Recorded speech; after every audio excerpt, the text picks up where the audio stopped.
नमस्ते। मैं डॉक्टर हानी सावला आज आपके साथ इंफॉर्मेशन देने आई हूँ प्लाज्मा थेरेपी के बारे में।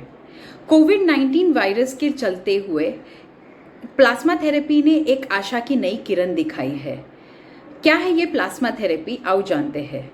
इस थेरेपी को Indian council of medical research ने एक्सपेरिमेंटल बेसिस पे यूज़ करने के लिए काफ़ी सारे स्टेट्स को परमिशन दी है।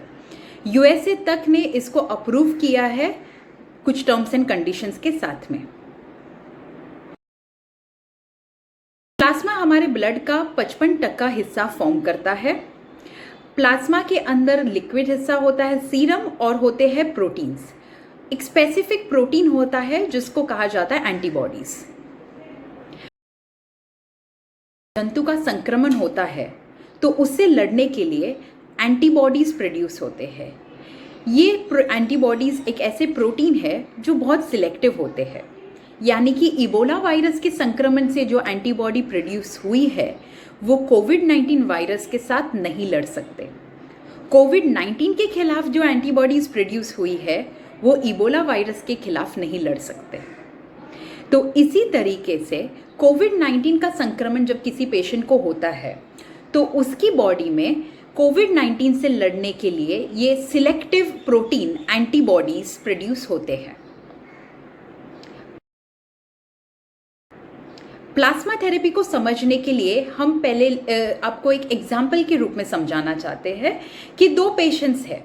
एक पेशेंट है ए और एक पेशेंट है बी। ए वो पेशेंट है जिसको कोविड-19 का संक्रमण हुआ और उसके बाद वो रिकवर कर चुका है।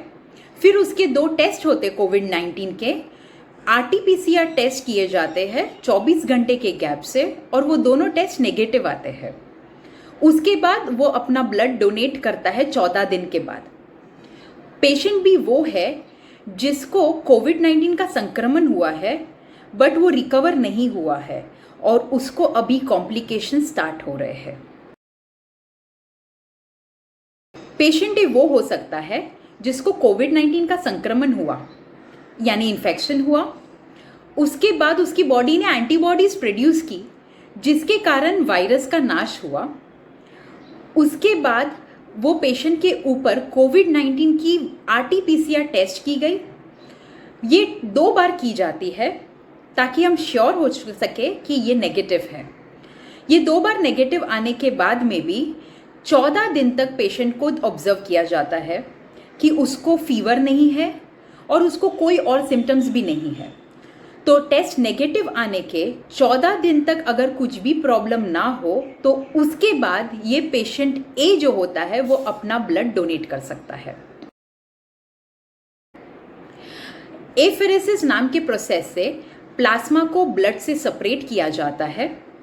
फिर ये प्लाज्मा का ब्लड ग्रुप चेक किया जाता है। उसके अंदर टेस्ट किए जाते हैं कि उसके पास और उसके अंदर और कोई वायरस का संक्रमण तो नहीं। फिर उसके अंदर कोविड-19 के खिलाफ जो एंटीबॉडीज है वो सही प्रमाण में है कि नहीं।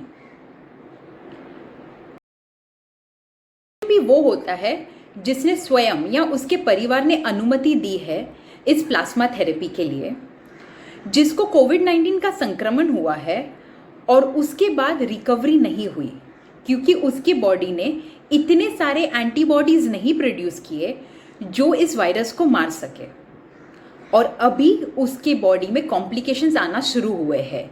निमोनिया है, 93% से कम ऑक्सीजन हो रहा है, सांस फूल रही है, वेंटिलेटर तक की ज़रूरत पड़ रही है। ऐसे पेशेंट को हम प्लाज्मा थेरेपी दे सकते हैं। एट प्रेजेंट वर्तमान समय में हम सिर्फ इन्हीं पेशेंट्स को प्लाज्मा थेरेपी दे रहे हैं। हाँ, ये थेरेपी पहले भी यूज़ की गई है दूसरे वायरल डिजीज़ में, जैसे कि Ebola virus, polio virus, measles में, मिडिल ईस्ट रेस्पिरेटरी सिंड्रोम में, और काफ़ी फायदेजनक रिजल्ट्स पाए गए हैं पहले भी। फ्यूचर में ऑब्वियसली हम देखेंगे कि अगर हम हर एक पेशेंट के ऊपर ये थेरेपी यूज़ कर सके तो इसका कितना ज़्यादा फ़ायदा हो सकता है। सबसे पहले चाइना में ट्रायल स्टार्ट हुए, उसके बाद यूएसए ने भी किए, इंडिया भी कर रहे हैं आईसीएमआर की परमिशन से, एक्सपेरिमेंटल बेसिस पे है सब कुछ। इंडिया में केरला को सबसे पहले अप्रूवल मिला, दिल्ली में 4 केसेस पे ट्राई किया गया और बहुत अच्छे रिजल्ट्स पाए गए हैं। महाराष्ट्र ने भी इसमें पार्टिसिपेट किया। मुंबई में बांद्रा की लीलावती हॉस्पिटल का पेशेंट पहला पेशेंट होगा जिसको ये ट्रीटमेंट मिलेगी, और ये देखा जाएगा कि कितनी सफलता हमको यहाँ पे मिल रही है।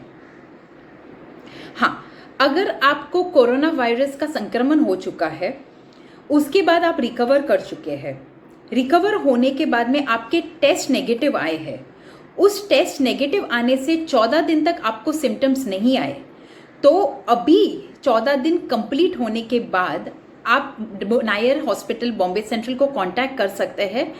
कंसेंट देने के बाद, यानी आपकी अनुमति से ही आप ब्लड डोनेट कर सकते हैं। सो ये था हमारा इन्फॉर्मेशन प्लाज्मा थेरेपी के बारे में। अगर फ्यूचर में कोई भी आपको ऐसा पर्सन मिले जिसने कोविड-19 से रिकवर किया है, तो उसको एनकरेज कीजिए ब्लड डोनेट करने के लिए, और हमारे इस वीडियो को शेयर कीजिए ज़्यादा से ज़्यादा लोगों के साथ। आपके फीडबैक को हम डेफिनेटली देखना चाहेंगे कमेंट बॉक्स में। नमस्ते, स्टे होम, स्टे सेफ।